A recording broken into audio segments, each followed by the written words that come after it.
Hello, dear students. Welcome back once again to Business Studies with Anubha. तो आज हम ले रहे हैं chapter 1 nature and significance of management. Topic है meaning, concept and features of management. So, dear students, management is not a new word or term for you. You have come across this word many a times in your day-to-day life. For example, जैसे हम लेते हैं एक छोटा सा example कि हम एक हाउसवाइफ जब अपने घर की जो एक्टिविटीज़ है, हाउस होल्ड की एक्टिविटीज़ है, उसे अच्छी तरह हैंडल करती है, सभी चीज़ों का प्रबंध करती है। मैनेजमेंट का हिंदी है प्रबंधन। तो हम कहते हैं कि that housewife is a good home manager. So, to manage is a word which is derived from an Italian word manager, which means to handle. Now, when we talk management in reference to, in context to the organization, what are the things which have to be managed, which are required to be managed?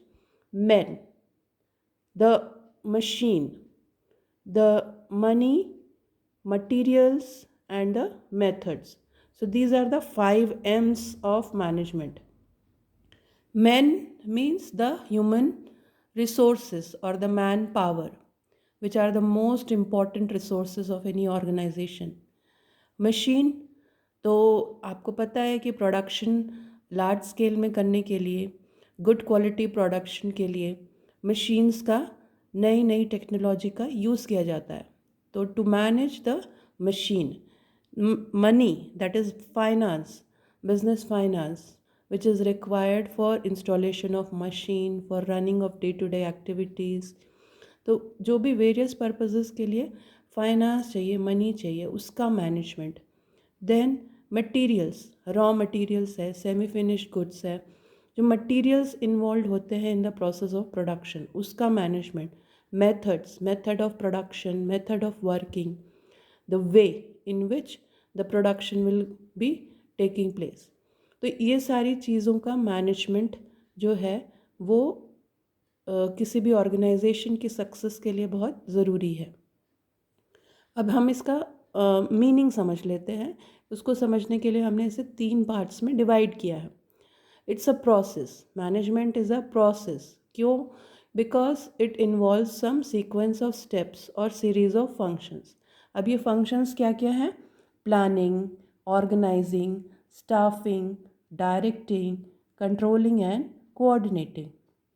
इन सब के ऊपर एक एक separate chapter है, तो हम detail में इसके बारे में पढ़ेंगे, लेकिन अभी सिर्फ एक इंट्रोडक्शन, शॉर्ट इंट्रोडक्शन ले लेते हैं कि प्लानिंग क्या है। To decide in advance what to do, how to do, who will do what. For example, हमने एक फेयरवेल फंक्शन ऑर्गेनाइज करना है। अब हमारा ये प्लान है, ठीक है, टू अरेंज और organize a farewell function for our seniors. अब उसके लिए हम ऑर्गेनाइजिंग करेंगे, जो भी सारी एक्टिविटीज़ है उसे हम लिस्ट डाउन करेंगे और हम उन एक्टिविटीज़ को ग्रुप करेंगे on the basis of its similarities.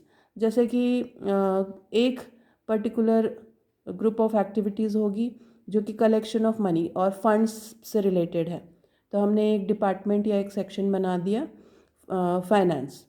दूसरा सेक्शन हमने बना दिया, सपोज़ डेकोरेशन कमेटी बना दी। तो इस तरह से हम डिफरेंट डिपार्टमेंट्स, सेक्शंस बनाते हैं, यूनिट्स बनाते हैं, जो वो डिफरेंट जो एक्टिविटीज़ है उसको प्रॉपरली सिस्टमेटिकली कर पाए। सारे रिसोर्सेज जो है, फिज़िकल फाइनेंशियल रिसोर्सेज को ऑर्गेनाइज करना, अरेंज करना, यही है ऑर्गेनाइजिंग। तो अब ऑर्गेनाइजिंग के बाद है स्टाफिंग। मतलब वो जो हमने सेक्शंस या डिपार्टमेंट्स क्रिएट किए हैं ऑर्गेनाइजिंग में, फाइनेंस या डेकोरेशन कमेटी, कमिटीज़ बनाई हैं या डिपार्टमेंट्स बनाए, उनमें लोगों को प्लेस करना, to put the right people on the right job, that is staffing. जब हमने लोगों को उस प्लेस में इंडक्ट कर लिया, उसके बाद हमें ज़रूरी है कि हम उन्हें बनाए रखें। तो recruitment, selection, training and development, these things have to be done under staffing. Now हमने लोगों को प्लेस कर दिया, अब उसके बाद हमें उन सबको डायरेक्ट करना है, उनको एक पर्टिकुलर डायरेक्शन की तरफ चैनलाइज करना है उनके सारे एफर्ट्स को। तो डायरेक्टिंग में हम सुपरविजन, कम्युनिकेशन, मोटिवेशन और लीडरशिप के थ्रू हम सारे जो डिफरेंट बैकग्राउंड से लोग आए हैं, जिनको हमने डिफरेंट लोगों को अपॉइंट किया है या एम्प्लॉय किया है, उनके सारे एफर्ट्स को एक पर्टिकुलर डायरेक्शन में हम चैनलाइज करते हैं। क्या डायरेक्शन है वो? To accomplish the goals of the organization. यहाँ पे जैसे हमने गोल लिया है फेयरवेल फंक्शन, तो इसमें जो जितने लोगों को हमने रखा है, जो भी काम पे डिफरेंट कमिटीज़ में काम पे लगाया है, उनके सारे एफर्ट्स को एक पर्टिकुलर दिशा देना, that is directing. Controlling and coordinating, जब हम काम शुरू करते हैं, हम ऑब्जेक्टिव सेट करते हैं, तो हमने कुछ स्टैंडर्ड्स बनाए हैं, कुछ बेंचमार्क सेट किए हैं। तो हम काम करते समय बार बार ये चेक भी करते जाते हैं कि क्या वो काम उस तरह से हो रहा है जैसा हमने प्री डिसाइड किया था, या वहाँ पे कोई डेविएशंस हो रहे हैं। अगर कुछ डेविएशंस आ रहे हैं, कुछ एरर्स आ रहे हैं, तो उसके रीज़न्स क्या हैं और उसे हम कैसे ठीक कर सकते हैं, कैसे रेक्टिफाई कर सकते हैं, या क्या रेमेडियल मेजर्स ले सकते हैं ताकि वो जो हमने प्लान बनाया है वो हम अकम्प्लिश कर पाए, ऑब्जेक्टिव जो सेट किया है वो टाइम पे अकम्प्लिश हो पाए। तो कंट्रोलिंग भी चलती है साथ में, और कोऑर्डिनेशन मतलब ये जैसे हमने सपोज़ डेकोरेशन कमेटी बनाई, फाइनेंस कमेटी बनाई, अब ये आपस में एक दूसरे से कोऑर्डिनेट करना चाहिए, हार्मोनाइज करना चाहिए, सिंक्रोनाइज करना चाहिए अपनी activities, so that the different departments, they do not move in different directions. All of them are moving towards one direction, that is the accomplishment of organizational goals. ठीक है? After this, as I said, the series of functions, it is performed for accomplishment of goals. तो जो management है वो एक goal oriented activity है, ये हम वैक्यूम में नहीं करते हैं, या ये कोई मीनिंगलेस या पर्पसलेस नहीं होता। हमेशा जो मैनेजमेंट किया जा रहा है उसका पर्पस है to achieve the goals efficiently and effectively and efficiently. Now effectively means क्या है? To complete the task on time, to do the right things, okay? And efficiency means to complete the task on time with minimum cost. So it is actually doing the things in the right manner. तो अभी इसको समझने के लिए हम थोड़ा सा detail में जाते हैं, जैसे इफ़ेक्टिवनेस को और एफिशिएंसी को हम कैसे डिफरेंशिएट कर सकते हैं। एफिशिएंसी को समझने के लिए हम एक फॉर्मूला लेते हैं, आउटपुट बाय इनपुट। इसमें worker A, suppose he produces 5 units of particular good और product in 1 hour. The worker B produces just 2 units in 1 hour. तो अब इसमें इनपुट दोनों का क्या है? पहले वाले ने भी एक आवर लिया 5 यूनिट बनाने के लिए, दूसरे वाले ने भी 1 आवर लिया लेकिन उसने सिर्फ 2 यूनिट्स बनाए। तो इस केस में हमारा ये जो रेशियो, ये प्रपोर्शन है, इसमें हायर हम किसको बोलेंगे? 5 जो है, 5 यूनिट जिसने प्रोड्यूस किया है, he is more efficient, worker A is more efficient then worker bee, क्योंकि ये रेशियो जो है हम देखते हैं यहाँ पे आउटपुट ज़्यादा आ रहा है with the same amount of input. Okay, now let us understand the difference between this with one example, effectiveness and efficiency. Suppose the business studies teacher allots a project to the students PQR and XYZ.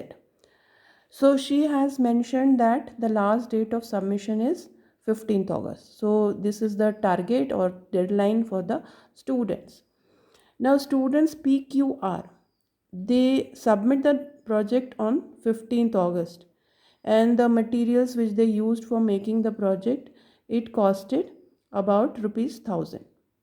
उन्होंने project अच्छे से बना के तो submit कर दिया time पे, लेकिन उसमें जो कॉस्ट इन्वॉल्व है उसकी मटेरियल्स, फाइल का या कलर्स का या और भी मटेरियल्स जो उसने उन्होंने यूज़ किया, वो था ₹1000।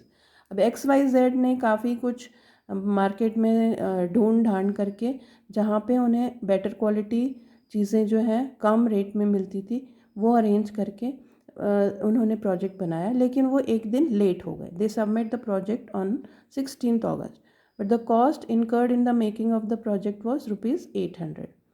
Now, when we compare these two situations, we see that PQR students were effective, but they were not efficient. They were inefficient क्योंकि उन्होंने ज़्यादा कॉस्ट इनकर कर लिया.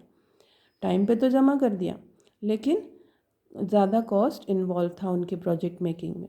XYZ इन्होंने कॉस्ट तो कम कर लिया, तो वो एफिशिएंट तो थे, लेकिन they were ineffective because they were not able to submit their project on the time, that is on 15th August. तो किसी भी ऑर्गेनाइजेशन में actually the goals have to be accomplished in both effective and efficient manner. Now let us understand the concept of management. So the traditional concept says that the art of getting things done through others is management.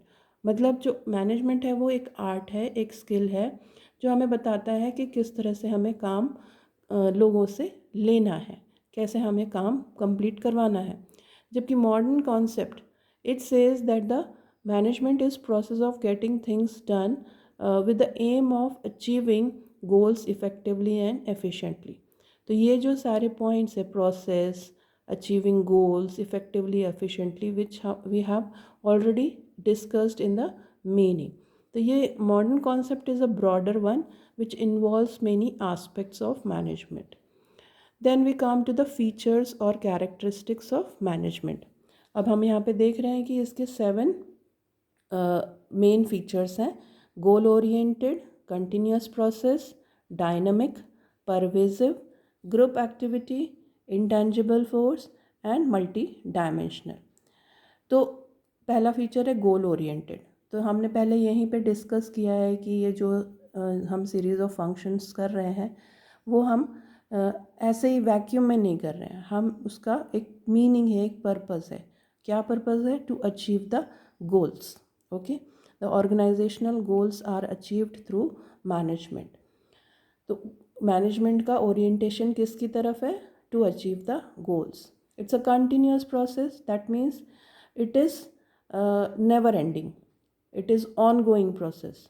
एक के बाद दूसरा, दूसरे के बाद तीसरा, इस तरह से जो है सारी ये जो प्लानिंग, ऑर्गेनाइजिंग, स्टाफिंग, डायरेक्टिंग, एक टारगेट या एक गोल अचीव होता है, उसके बाद नेक्स्ट टारगेट आता है, नेक्स्ट टारगेट के बाद फिर नेक्स्ट टारगेट. तो इस तरह से this is done on a regular basis.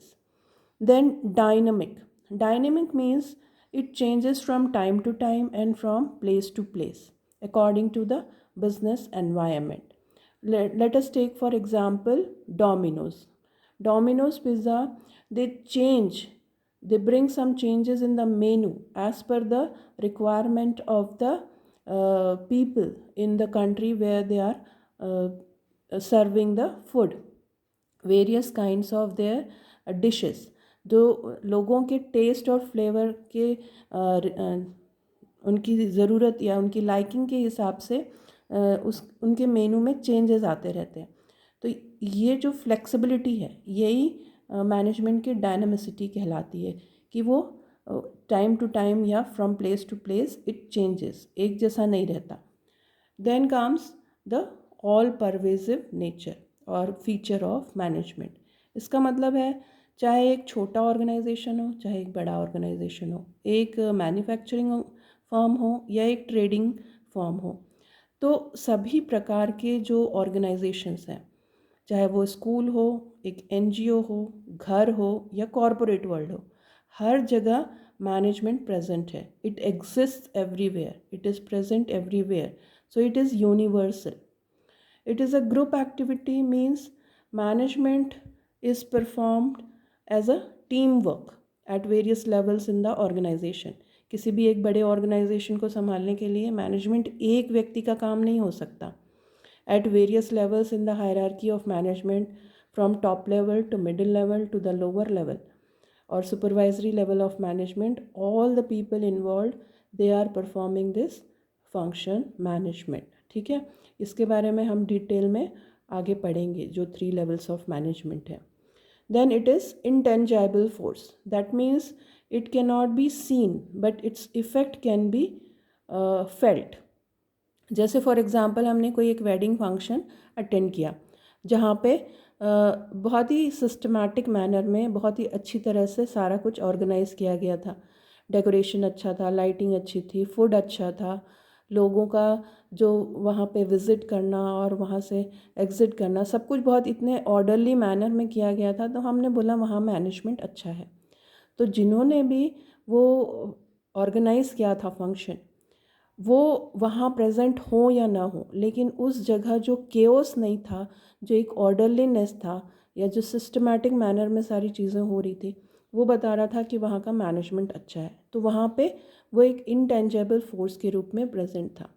ठीक है, तो मैनेजमेंट जो है भले ही हम देख ना सके लेकिन उसके इफ़ेक्ट को फील कर सकते हैं। Then it is multi-dimensional. Multi-dimensional means what? It has various aspects or dimensions. Management of work, management of people, management of operations. Now management of work means, suppose we talk about a school. The work is to provide good quality education. So कोई educational institution है, उसका हो गया providing good quality education. और किसी manufacturing firm का हम कह सकते हैं जो गुड्स प्रोवाइड करते हैं, प्रोड्यूस करते हैं, वो गुड क्वालिटी के हों, रीज़नेबल प्राइस में हो, ये उसका वर्क हो गया, management of work. Management of people, जो वहाँ काम करने वाले लोग हैं, उसके ह्यूमन रिसोर्सेज हैं, एम्प्लॉयज़ हैं, उनको मैनेज करना, उनको प्रॉपरली स्टाफ करना, ट्रेन करना, that is management of people. And management of operations means जो भी एक्टिविटीज़ होती हैं प्रोडक्शन की, प्रोडक्शन साइकिल की, जैसे buying the raw materials, then producing semi finish goods, then producing finish goods, ये सारे ऑपरेशंस को मैनेज करना, ये है इसका multi dimensional feature of the management. Now after this we know that in class 12th the case studies are the part of your question paper. तो case studies जो है वो बहुत स्कोरिंग होते हैं लेकिन थोड़ा सा कंफ्यूजिंग भी होते हैं कई बार, तो हम उसे समझते हैं। एक केस स्टडी जो हमने ली है आज, वो सिर्फ इन टॉपिक से रिलेटेड है जो आज हमने कवर किया। तो ये केस स्टडी शुरू होती है जैसे जिसमें director of unique India limited, he called a meeting, he organized a meeting of his employees. उन्होंने एक मीटिंग बुलाई जिसमें उन्होंने ये बातें डिस्कस की। पहला है informed the employees about the main objective of company to increase the sales by 30%. Secondly, the various plans were made to improve the efficiency of employees and various operations. Then third, sales manager suggested some changes in the product as per the latest demand in the market. तो इस meeting में जो भी discussions हुए, उसके बाद जो भी प्लान्स बनाए गए थे, उनके एग्जीक्यूशन के बाद, as a result the company was able to achieve its target successfully at the end of the year. Now, the questions related to the case. State the characteristics of management highlighted in the above case. Identify the lines. तो अब हमें पता लगाना है कि क्या features या characteristics इस केस में हाईलाइट हुए हैं। तो लेते हैं ये पहला वाला जो इन्फॉर्मेशन या डिस्कशन का जो पॉइंट था, वो था information about the main objective. अभी ऑब्जेक्टिव यहाँ पे आया है, इसका मतलब मैनेजमेंट इज़ गोल ओरिएंटेड, ये फीचर हाईलाइट हो रहा है। हम जब केस सॉल्व कर रहे हैं तो हम उसके जो की पॉइंट्स हैं उसको हम लेंगे और उससे हम पता लगाएंगे कि वो कौन सा फीचर हाईलाइट हो रहा है। अब इसमें various plans were made to improve the efficiency of employees and also of the various operations. तो ये बता रहा है हमको मल्टी डायमेंशनल, ठीक है, management of people, management of operations. Then इसमें हम देख रहे हैं कि sales manager suggested some changes यहाँ पे आ गया, मतलब ये डायनामिक। तो इस तरह से हमें पता चल रहा है कि ये यहाँ पे कौन से 3 फीचर्स हाईलाइट हुए हैं कि एक तो मैनेजमेंट गोल ओरिएंटेड है, मल्टी डायमेंशनल है और डायनामिक है। दूसरा क्वेश्चन जो इसी क्वेश्चन में है, इसी केस से रिलेटेड है, The company achieved target at the end of the year. It shows company was effective, efficient or both. तो हमने देखा कि because the company achieve the target with in the stipulated time, the given time period, तो हम कह सकते हैं कि company was efficient. And also यहाँ पे लिखा था कि हमने देखा कि उन्होंने प्लान्स बनाए थे to improve the efficiency of employees and various operations. तो ये बताता है कि कंपनी ने ये टारगेट्स एफिशिएंटली अचीव किए हैं. तो company is both effective as well as efficient. Now जब हम एक लेसन के बाद हम एक टिप ऑफ द डे भी नोट करेंगे जो आपको आपकी पढ़ाई में, लर्निंग में हेल्पफुल रहेगी. तो children, you please make foot notes while the lecture. जो भी हम लेक्चर सुनते हैं उस समय हम जितना हो सके जो भी एग्जाम्पल्स दिए जाते हैं, जो भी हमें बताया जाता है, उससे पॉइंट्स को हम नोट करें. It helps you in the descriptive questions. जब तुम एग्जाम्पल्स, हाँ, और दूसरी पॉइंट जो बहुत इंपॉर्टेंट है कि you have to give as many as relevant examples as possible along with each of the point. जो भी जैसे आप फीचर्स ऑफ मैनेजमेंट आपको एक्सप्लेन करना है, एक डिस्क्रिप्टिव क्वेश्चन है, तो उसमें आप जितना एग्जाम्पल्स दोगे उतना आपका आंसर जो है इफ़ेक्टिव होगा. Thank you for watching. If you find the video useful, please share with your friends. Happy learning. Keep watching. Thank you.